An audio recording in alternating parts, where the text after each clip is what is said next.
Hello বন্ধুরা, তোমরা সবাই কেমন আছো? আমি তো অনেক অনেক ভালো আছি।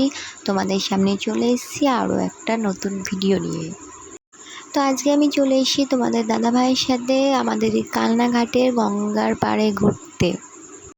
তো কয়েকদিন ধরেই শুনছিলাম যে এখানে নাকি বৃষ্টি হওয়ার কারণে অনেকটা জল উঠে এসেছে। তো আমি তোমাদের দাদাভাইকে বললাম চলো একটু দেখে আসা যাক।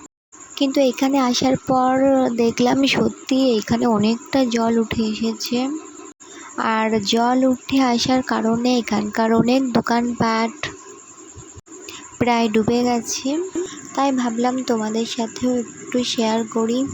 তোমাদেরকে একটা কথাই বলবো, যারা চারিদিকে বৃষ্টি হওয়ার কারণে বন্যা হয়ে যাওয়ার কারণে দোকানপাট ডুবে যাওয়ার কারণে অনেকজনা রোজগার করতে পারছে না, অনেকজনা অনেক রকম বিপদে পড়েছে। তো তোমাদেরকে একটা কথাই বলবো, যারা এরকম বিপদে পড়েছে তাদেরকে একটু হেল্প করো, তাদের পাশে থাকো। তো এই দেখো, তারপরে আমরা চলে এসেছি একটু ব্রিজের দিকে।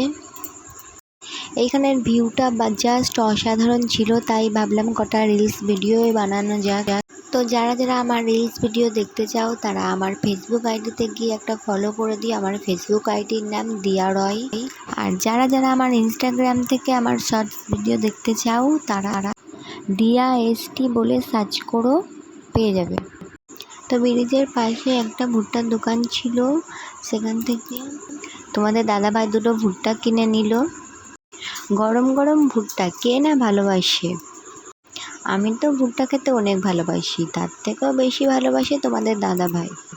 তোমরাও কে কে এমন ভুট্টা খেতে ভালোবাসো আমাকে প্লিজ কমেন্টে জানিও। কিন্তু ভুট্টা পাওয়ার সাথে সাথে তো তোমাদের দাদাভাই খেতে স্টার্টই করে দিয়েছে। তো চলো ভিডিওটি আর বেশি বড় করবো না। তোমাদের যদি ভিডিওটি ভালো লেগে থাকে প্লিজ একটা লাইক করে দিও। তোমরা যদি চ্যানেলটি নতুন হয়ে থাকো তাহলে একটা সাবস্ক্রাইব করে দিও। চলো।